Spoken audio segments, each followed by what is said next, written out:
ऋषिवरमानस हंस चराचर जनन स्थिति लय कारणभो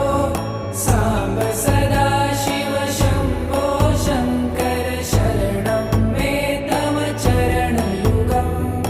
अन्तःकरण विशुद्धिं भक्तिं च त्वयि सतिं प्रदेहि विभो सांब सदा शिव शंभो शंकर शरणं मे तव चरणयुगम्